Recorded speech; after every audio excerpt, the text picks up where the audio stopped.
ನಮಸ್ತೆ ಎಲ್ರಿಗೂ. ಇವತ್ತು super and easy fibre and protein rich lunch recipe ನೋಡೋಣ. ಅದು moringa paneer egg bhurji with ರೊಟ್ಟಿ. ನೋಡಿ, ಅದಕ್ಕೆ ಬೇಕಾಗಿರ್ತಕ್ಕಂಥದ್ದು ಮೊಟ್ಟೆ, ಈರುಳ್ಳಿ, ಟೊಮ್ಯಾಟೊ, ಹಸಿರುಮೆಣ್ಸಿನ್ಕಾಯಿ, ಬೆಳ್ಳುಳ್ಳಿ, ಪುದೀನ, ಕೊತ್ತಂಬರಿ ಸೊಪ್ಪು, ಕ್ಯಾಪ್ಸಿಕಮ್ ಇದ್ದರೆ ಕ್ಯಾಪ್ಸಿಕಮ್ ಹಾಕ್ಕೋಬೋದು, ಶುಂಠಿ. ಮೊದಲನೇದಾಗಿ ನಾವು ನುಗ್ಗೆ ಸೊಪ್ಪು ಅಥವಾ ಮೊರಿಂಗಾನ ಚೆನ್ನಾಗಿ ಬೇಯಿಸ್ಕೋಬೇಕು. ಸ್ವಲ್ಪ ಉಪ್ಪು ಹಾಕಿ. ನುಗ್ಗೆ ಸೊಪ್ಪನ್ನ ಮುಚ್ಚಿ ಬೇಯಿಸಬಾರ್ದು ಅನ್ನೋದಿದೆ, ಸ್ವಲ್ಪ ಕಹಿ ಬರುತ್ತೆ ಅಂತ. ಅದಕ್ಕೋಸ್ಕರ ನಾನು ಹಾಗೆ ಓಪನ್ನಾಗೆ ಬೇಯಿಸ್ತಾ ಇದ್ದೀನಿ. ಸ್ವಲ್ಪ ಒಂದು ಹದವಾಗಿ ಒಂದು 85-90% ಬೆಂದಿರೋ ಥರ ಬೇಯಿಸ್ಕೋಬೇಕು.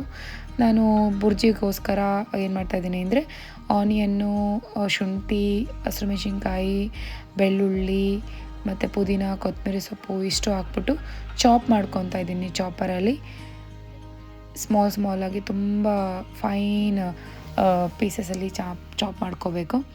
ಅದಕ್ಕೆ ಸಾಸಿವೆ, ಜೀರಿಗೆ, ಸ್ವಲ್ಪ pure coconut oil pure groundnut oil ಹಾಕ್ಕೋಬೇಕು.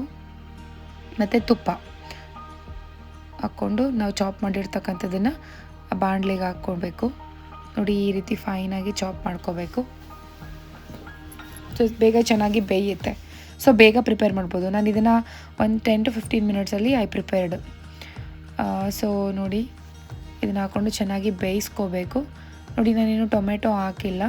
ಸೊ ಟೊಮೆಟೊ ಈಗಲೇ ಹಾಕಬಾರ್ದು. ಈರುಳ್ಳಿ ಸ್ವಲ್ಪ ಒಂದು ಅರ್ಧ ಭಾಗ, ಮುಕ್ಕಾಲು ಭಾಗ ಬೆಂದಿರಬೇಕು, ಆವಾಗ ಹಾಕ್ಕೋಬೇಕು.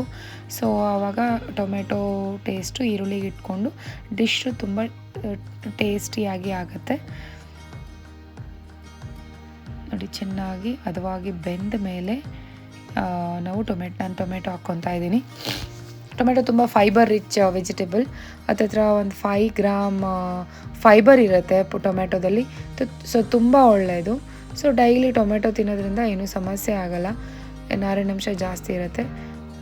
ನೋಡಿ, ಇವತ್ತು ಬೆಳಗ್ಗೆ ಮಾಡಿರ್ತಕ್ಕಂಥ ಪನ್ನೀರು ಹತ್ತತ್ರ 1 kg ಪನ್ನೀರಿದೆ. ನಮ್ಮನೇಲಿ ಡೈಲಿ ಪನ್ನೀರ್ ಇರುತ್ತೆ.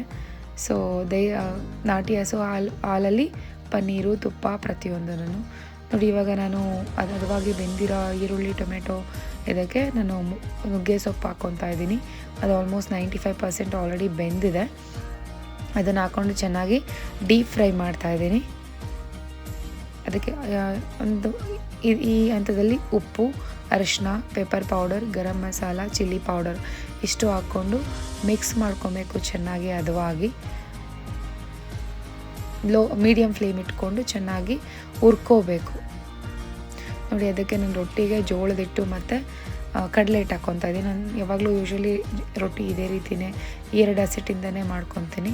ಬಿಕಾಸ್ ಜೋಳದ ಹಿಟ್ಟು ಫೈಬರ್ ಜಾಸ್ತಿ ಇರುತ್ತೆ, ಕಡಲೆ ಹಿಟ್ಟು ಫೈಬರ್ ಮತ್ತು ಪ್ರೋಟೀನ್ ಜಾಸ್ತಿ ಇರುತ್ತೆ. ಅದರಿಂದ ಮತ್ತು ತುಂಬ ಫಿಲ್ ಅನಿಸುತ್ತೆ, ಅದಕ್ಕೋಸ್ಕರ.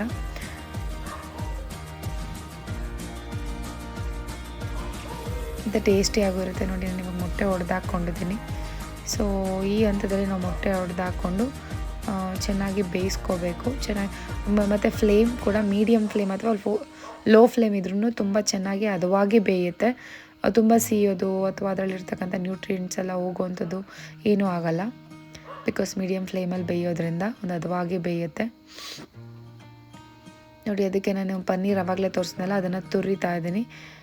ತವಕ್ಕೆ ನಾನು ಯೂಶ್ವಲಿ ಏನಂದರೆ ನೀಟಾಗಿ ದೋಸೆ ಅಥವಾ ರೊಟ್ಟಿ ಬರಬೇಕಂದ್ರೆ ಸೊ ತವಕ್ಕೆ ಈರುಳ್ಳಿ ಸ್ವಲ್ಪ ಪ್ರೆಸ್ ಮಾಡಿ ಸ್ಪ್ರೆಡ್ ಮಾಡಬೇಕು, ಎಣ್ಣೆ ಹಾಕ್ದಂಗೆ. ನೋಡಿ, ಇದಕ್ಕೆ ನಾನು ಚಿಲ್ಲಿ ಫ್ಲೇಕ್ಸ್ ಹಾಕ್ತಾಯಿದ್ದೀನಿ. ನಂಗೆ ಖಾರ ಅಂದರೆ ತುಂಬ ಇಷ್ಟ. ಅದಕ್ಕೆ ಅದಾದಮೇಲೆ ಕಸೂರಿ ಮೇಥಿ ಮತ್ತು ರೊಟ್ಟಿ ನನಗೆ ಯಾವಾಗಲೂ ಕೈಯಲ್ಲಿ ಬಳಿಯೋದೇ ಇಷ್ಟ. ಕೈಯಲ್ಲೇ ಹಾಕಬೇಕು. ಯೂಶ್ವಲಿ ನಾನು ಬೇರೆ ಏನು ತುಂಬ ತೆಳ್ಳಗೆ ಹಾಕ್ಕೊಂಡು ಸೌಟಲ್ಲೆಲ್ಲ ಹಾಕೋದು ಆ ಥರ ಎಲ್ಲ ಏನೂ ಮಾಡಲ್ಲ. ಕೈಯಲ್ಲೇ ಹಾಕ್ತೀನಿ. ತೆಳ್ಳಗೆ ಬರುತ್ತೆ, ಒಂದು ಹದವಾಗಿ ಟೇಸ್ಟಾಗಿರುತ್ತೆ. ಕಡಲೆ ಹಿಟ್ಟಿನ ರೊಟ್ಟಿ ಅಥವಾ ದೋಸೆ ತುಂಬ ಟೇಸ್ಟಾಗಿರುತ್ತೆ. ತಿಂತಾಯಿದ್ರೆ ಇನ್ನೂ ತಿನ್ಬೇಕನ್ಸುತ್ತೆ. ಒಂದಕ್ಕೆ ಯಾವತ್ತೂ ನಿಲ್ಲಿಸಲ್ಲ ನೀವು, ಅಷ್ಟು ಚೆನ್ನಾಗಿರುತ್ತೆ. ನೋಡಿ, ಇದು ಮೊಟ್ಟೆ ಹಾಕಿದ್ದು ಚೆನ್ನಾಗಿ ಬೆಂದಿದೆ ಒಂದು ಹದವಾಗಿ. ಸೊ ನಾನು ಅದಕ್ಕೆ ಇವಾಗ ಪನ್ನೀರ್ ಹಾಕ್ಕೊತಾ ಇದ್ದೀನಿ. ಏನು ತುರಿದಿಟ್ಕೊಂಡಿದ್ದೆ ಲೋ ಫ್ಯಾಟ್ ಪನ್ನೀರ್ ಮನೆಯಲ್ಲೇ ಮಾಡಿರ್ತಕ್ಕಂಥದ್ದು, ಅದನ್ನು ಹಾಕ್ಕೊತಾ ಇದ್ದೀನಿ. ಮೊಟ್ಟೆ ತುಂಬ high protein rich source. So ಅದನ್ನು ಎಲ್ಲೋ ಬಿಸಾಕಬೇಡಿ. ಎಲ್ಲೋದಲ್ಲೇ ಒಳ್ಳೊಳ್ಳೆ ವೈಟಮಿನ್ಸ್ ಎಲ್ಲ ನಿಮಗೆ ಸಿಗೋದು. ಸೊ ಅದರಿಂದ ತಿನ್ನಿ. ಒಂದು ಮೊಟ್ಟೆಯಲ್ಲಿ ಅಮ್ಮಮ್ಮ ಅಂದ್ರೂ ಒಂದು 6 to 7 ಗ್ರಾಮ್ಸ್ ಪ್ರೋಟೀನ್ ಸಿಗುತ್ತೆ. So please add.